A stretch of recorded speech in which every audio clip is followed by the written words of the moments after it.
Good morning and warm welcome all of you for today's session. The topic steps involved in purification of water. And this is a very important uh, and also useful topic in water technology. The content and objectives of today's session. So, introduction and what are the steps involved in purification of water. And the outcomes of today's session, the student will able to understand what are the steps involved in purification of the water.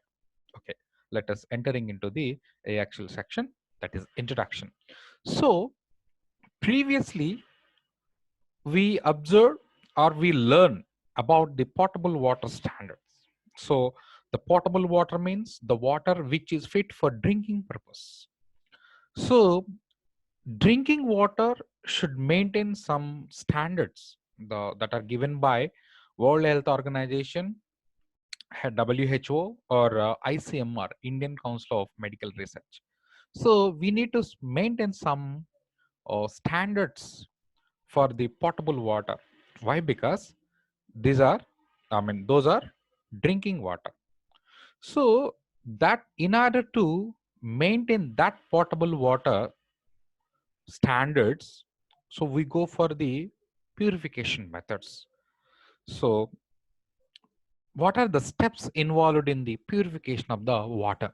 These are the steps. The first one is screening, and the second one is aeration, the third one is sedimentation, and the fourth one is coagulation, and the fifth one is filtration, and the sixth one is designification and sterilization. These are the general steps we observe involved in purification of water in municipal or in towns or any other village water supplying system, that is also called as sanitation department. First, one by one. The first one is screening.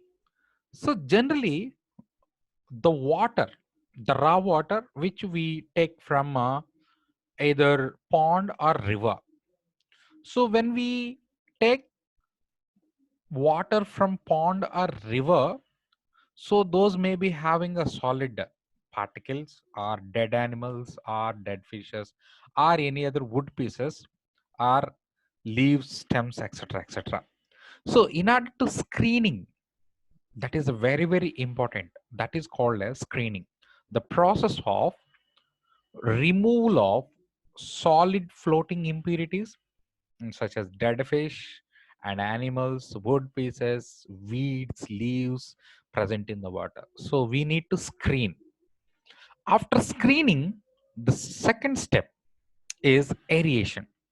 So aeration means is nothing but we need to increase the oxygen content in the water. That is called as aeration. And not only that, in order to remove the impurities of iron, manganese, arsenic, or chromium. So this is called as aeration. So generally the aeration is subjected to water is exposed to in atmosphere. So in that, so that the air, oxygen present in the air may be mixed into the water so that the oxygen content may be increases. That is called as aeration. And the third one is sedimentation. So sedimentation means the settlement of suspended impurities present in the water. So that may be a dirty or any other mud particles. That is called as sedimentation. So here the sedimentation is the process of removing suspended impurities by allowing water remaining undisturbed in a big tank. We just allow the water in a big tank. We just allow to with a stand for 2 to 3 hours or 4 hours is based on the tank size and water. So in that phenomena, we observe the heavy molecular weight particles present in the water may be settled down to the bottom. So due to the gravitational force. So that process is called as sedimentation. Right. See, the heavy molecular weight mass may be present in the water, may be settled down at the tank, bottom of the tank due to the gravitational force. But a finely divided silica or clay, so which is not attracted by the gravitational force. So those are silica or clay or organic matter is again mixed into the water or present in the water. So in order to sedimentation, those finely divided silica or clay or organic matter, so we go for sedimentation with the coagulation. This is the most important. Coagulation means by using suitable chemical. So we settle down those finely divided silica or clay present in the water. So here the finely divided the silica or clay organic matter does not settle down easily. They can remove by sedimentation with the coagulant. So such impurities are removed by using chemical substance coagulant like alum or sodium aluminate or ferrous sulfate. So these are the chemicals what we used in filtration, purification method. We go for the settle down this type of impurities, so that are not attracted by the gravitational force. After sedimentation with coagulation, the fifth one is go for filtration. So the process of removal of remaining suspended and colloidal impurities from the water by passing through a porous medium or bed. So this is called as filtration.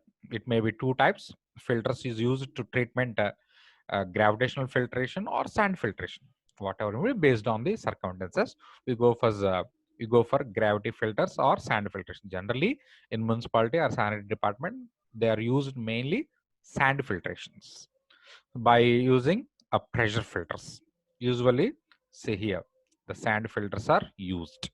Okay, so the filtration takes place by the mainly sand. Okay, after filtration, we can get the pure water. So those we assumed as a pure water, but some of the pathogens present in the water. So in order to kill those pathogens like bacteria, virus, fungi, these are not filtered by the sand filter. Why? Because they are smaller size than the pores present in the sand filters, so that they can easily pass through a sand filter and remain still at water. So in order to that, we need to go for designification. So here there is a two types of methods we observe in order to kill the pathogens present in the water. So the first one is designification and sterilization. Designification means by using chemicals um, like ozone or bleaching powder. Okay, so or chlorination or etc. By using some chemicals, we are killing pathogens present in the water. That is called designification. And sterilization means, you know very well, that is boiling. So in order to boil a particular temperature, particular time, so we can kill the bacteria or virus or any other pathogens present in the water. So that is called as designification and sterilization. So here you can observe the water after passing through sedimentation on coagulation and filter operation still contain the small percentage of pathogens bacteria. So that what I explained previously. So the water for drinking purpose must be free from diseases producing bacteria virus. Okay, so in order to that, we need, in order to killing these pathogens present in the water, we use designification and sterilization. Designification, sterilization, I will explain in a separate section. There is a different process how it is happen and etc. etc. What are the reactions observed in designification and sterilization? I will explain in the separate session. And this is a schematic diagram of water treatment process. So already I've told that the raw water which is taken from the either river or pond or lake etc. is based on the availability, and those water pumped and intake to the for coagulation. So coagulation, you know very well, that is also called as sedimentation. Coagulation means by using some chemicals we go for settle down the impurities present in the water. So that is the first one, coagulation. And the sedimentation. Sedimentation means we just allow the water for 1 hour or 2 or 3 4 hours. This is based on the tank size and water. After sedimentation, all the suspended impurities present in the water may be settled down to the tank, under the tank, sorry, bottom of the tank. So after that we go for filtration. The filtration entirely takes place by the sand or any other gravitational filter or pressure filters.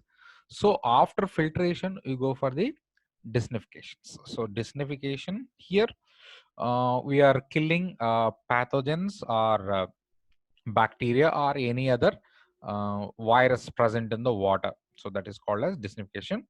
After that we need to supply the storage tank, and that we need to distribute the houses. So this is the steps involved in purification of water, right?